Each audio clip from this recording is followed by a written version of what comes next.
Hello বন্ধুরা, আমার নাম তাপসী। আমার জীবনের সেই রাতের কথা আমি কোনোদিনও ভুলতে পারব না।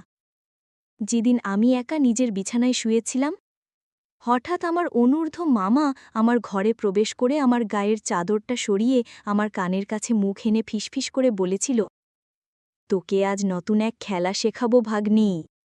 এরপর থেকে প্রতি রাতেই অনূর্ধ্ব মামা অচেনা লোকদের আমার ঘরে নিয়ে আসত। তারপর সারা রাত ধরে চলত আমার ওপর তাদের পাশবিক অত্যাচার। আমার জন্ম গ্রামের এক অতি সাধারণ পরিবারে।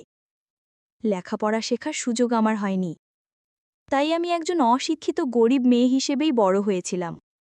বাবা মারা যাওয়ার পর প্রায় ২ বছর ধরে আমার মামাই আমাদের সংসারের সমস্ত খরচ চালাচ্ছিল। মামা না থাকলে হয়তো আমি আর আমার মা না খেয়েই মরে যেতাম। এই কারণে আমি আর মা মামাকে খুব ভালোবাসতাম এবং অন্ধের মতো বিশ্বাসও করতাম। আমার বয়স ২২ পেরিয়ে গেলেও আমার মা কখনো আমার বিয়ের ব্যাপারে কোনো আগ্রহ দেখাত না। সে সবসময় বলতো, তোর মামা আছে বলেই তো আমাদের পেট চলছে। কিন্তু আমার বিয়ের বিষয়ে সে একটা কথাও বলতো না বা কোনো চেষ্টাও করত না।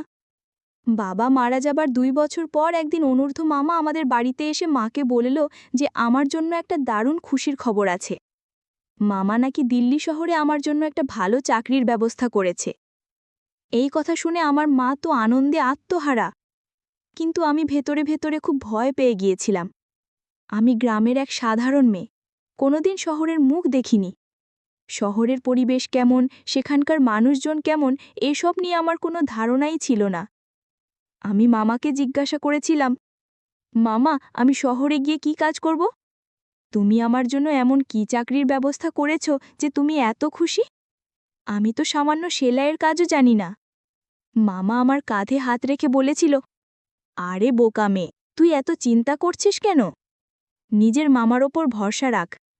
আমি তোকে শহরে নিয়ে যাব, আর সেখানকার লোকেরা তোকে সব কিছু শিখিয়ে দেবে। আমি নিজে গিয়ে সব খোঁজখবর নিয়ে এসেছি। তুই কিছুদিনেই সব কাজ শিখে যাবি, আর অনেক টাকা মাইনে পাবি। তখন তোর আর তোর মায়ের কোনো কষ্ট থাকবে না। তোর জীবনটাই বদলে যাবে। ১ বছরের মধ্যে টাকা জমিয়ে তোর বিয়েটাও দিয়ে দেব। এমনিতেও তোর বয়স ২২ হয়ে গেছে, আর আমাদের তো বিয়ে দেওয়ার মতো সামর্থ্য নেই। তুই চাকরি করলে সেই টাকা দিয়ে আমরা তোর বিয়ে দিতে পারব। মামার কথা শুনে আমার মাও আমাকে শহরে পাঠাতে রাজি হয়ে গেল। মায়ের ইচ্ছার বিরুদ্ধে যাওয়ার সাহস আমার ছিল না, তাই অনিচ্ছা সত্ত্বেও আমি মামার সঙ্গে শহরে যেতে রাজি হলাম। বাবা মারা যাওয়ার পর থেকে অনূর্ধ্ব মামা আমাদের বাড়িতেই থাকত। আমি তাকে বাবার মতোই দেখতাম, কিন্তু আমি স্বপ্নেও ভাবতে পারিনি যে যাকে আমি বাবার আসনে বসিয়েছি সেই আমার সঙ্গে এত বড় বিশ্বাসঘাতকতা করবে। মামার আর মায়ের কথায় আমি শহরে যাওয়ার জন্য প্রস্তুত হলাম। ২ দিন পর মা আমাকে মামার সঙ্গে শহরে পাঠিয়ে দিল। জীবনে প্রথমবার শহর দেখে আমি মুগ্ধ হয়েছিলাম, কিন্তু আমি জানতাম না যে এই মুগ্ধতার আড়ালেই আমার জীবনের সবচেয়ে অন্ধকার অধ্যায় অপেক্ষা করছে। শহরে পৌঁছানোর পর মামা আমাকে একটা সরু গলির মধ্যে দিয়ে নিয়ে যাচ্ছিল। গলির শেষে একটা বিশাল বাড়িতে মামা আমাকে নিয়ে প্রবেশ করলেন। কিছুক্ষণ পর দোতলা থেকে বেশ স্থূলকায় এক মহিলা নেমে এলেন। তার সঙ্গে আরও ২-৩ জন পুরুষ ছিল। মহিলার মুখে ছিল পান, আর কপালে শোভা পাচ্ছিল টকটকে লাল এক বড় টিপ। তার সাজ পোশাকও ছিল বেশ অদ্ভুত ধরনের। খোপায় গোজা ছিল লাল ফুল, আর সারা শরীরে ছিল ঝলমলে গয়না। তাকে দেখেই আমি বুঝতে পারলাম যে উনি এই বিশাল বাড়ির মালকিন। আমাকে আর মামাকে দেখার পর ওই মহিলার সঙ্গে মামার কথা শুরু হলো। তাদের কথাবার্তা শুনে আমি বুঝতে পারলাম যে মামা ওই মহিলাকে আগে থেকেই চেনে। এরপর মহিলাটি আমার আপাদমস্তক খুঁটিয়ে দেখতে লাগল এবং মামাকে বলল, কি রে অনূর্ধ্ব, এত বেশি বয়সী মেয়ে নিয়ে এসেছিস? তুই তো জানিস আমার এখানে ৩০-এর পর আর কোনো দাম থাকে না। আমার এখানে কাঁচা বয়সের মেয়েদেরই চাহিদা বেশি। আমার মামার নাম অনূর্ধ্ব। তখন আমার অনূর্ধ্ব মামা ওই মহিলার সামনে হাত জোড় করে বলল, মালকিন, আমার ভাগ্নি একেবারে খাঁটি। আজ পর্যন্ত কোনো পুরুষের ছোঁয়াও লাগেনি। আপনি আমার ভাগ্নিকে নিলে অনেক লাভবান হবেন। মামার আর ওই মহিলার কথা শুনে আমি বুঝতে পারছিলাম যে আমার সঙ্গে খুব খারাপ কিছু একটা হতে চলেছে। আমার মামার কথা শুনে ওই মহিলা মামার হাতে নগদ ৫,০০০ টাকা দিয়ে বলল, এর থেকে একটা টাকাও বেশি দিতে পারব না। ইচ্ছে হলে এই টাকাই নে, না হলে তোর ভাগ্নিকে নিয়ে বাড়ি ফিরে যা। ৫,০০০ টাকা পেয়ে আমার মামা খুশিতে গদগদ হয়ে ওই মহিলার পায়ে হাত দিয়ে প্রণাম করে যেই না বেরিয়ে যেতে উদ্যত হয়েছে, আমি সবকিছু বুঝতে পেরে মামার কাছে ছুটে যাচ্ছিলাম, এটা বলতে যে সে আমার সঙ্গে কত বড় অন্যায় করল। আমার নিজের মামা মাত্র ৫,০০০ টাকার জন্য আমাকে একটা নিষিদ্ধ পল্লীতে বিক্রি করে দিয়েছিল। আমি যখন ওই বাড়িতে থাকতে অস্বীকার করলাম, তখন ওই মহিলা তার সঙ্গে লোকগুলোকে দিয়ে আমাকে ধরে উপরের একটা ঘরে বন্দি করে রাখতে বলল। আমি কাঁদতে কাঁদতে বলছিলাম, মামা, আমি এখানে থাকব না, আমাকে বাড়ি নিয়ে চলো। তুমি আমার সাথে এমন করতে পারো না, আমাকে আমার মায়ের কাছে নিয়ে চলো। দয়া করে আমাকে এখানে ফেলে যেও না। কিন্তু আমার মামা একবারের জন্য আমার দিকে ফিরে তাকালো না। সে আমাকে সেখানেই ফেলে রেখে চলে গেল।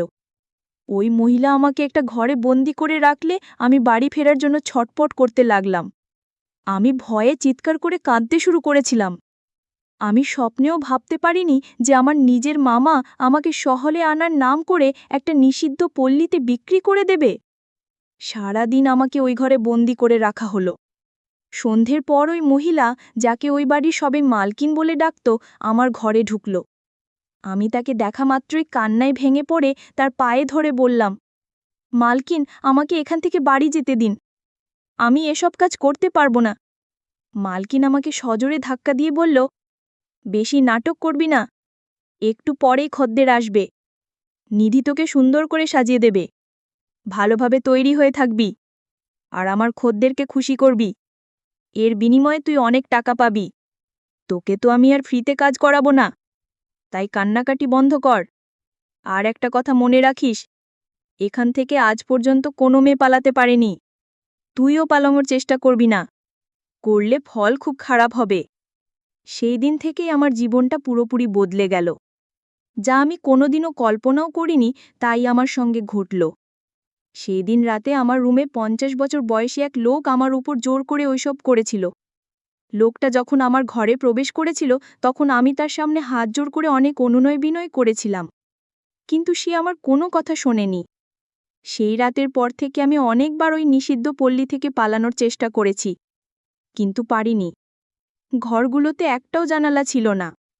এরপর থেকে প্রত্যেক রাতে নতুন নতুন লোক আমার উপর অত্যাচার করত। এইভাবে প্রায় ১ মাস কেটে যাওয়ার পর আমি বাধ্য হয়ে এই জীবনকেই আমার ভাগ্য বলে মেনে নিয়েছিলাম। ১ মাস পর আদনান নামের ৩৫ বছর বয়সী এক লোক আমার কাছে আসতে শুরু করে। সে সপ্তাহে ৪ দিন করে আমাদের ওখানে আসত এবং আমার সঙ্গেই সময় কাটাত। তার আচরণ ছিল অন্যদের চেয়ে সম্পূর্ণ ভিন্ন। এতদিন যতজন পুরুষ আমার কাছে এসেছে, তারা কেবল নিজেদের ইচ্ছা পূরণ করেই চলে যেত। কিন্তু আদনান ঘণ্টার পর ঘণ্টা আমার পাশে বসে থাকত, আমার সঙ্গে গল্প করত। সে অনেক সময় টাকা দিয়েও শুধু আমার সঙ্গে নিজের মনের কথা বলার জন্যই আসত। তার স্ত্রী নাকি তাকে ছেড়ে অন্য এক পুরুষের সঙ্গে পালিয়ে গিয়েছিল। সেই কষ্ট ভোলার জন্যই সে ওই নিষিদ্ধ পল্লীতে আসত। ধীরে ধীরে আমাদের মধ্যে একটা সুন্দর বন্ধুত্বের সম্পর্ক গড়ে উঠল। একদিন আমি আর নিজেকে ধরে রাখতে না পেরে আমার জীবনের সব কথা আদনানকে খুলে বললাম। কিভাবে আমার নিজের মামা মাত্র ৫,০০০ টাকার জন্য আমাকে এখানে বিক্রি করে দিয়ে গেছে, সবটা তাকে জানালাম। এইভাবে ওই নিষিদ্ধ পল্লীতে আমার প্রায় ৭ মাস কেটে গেল।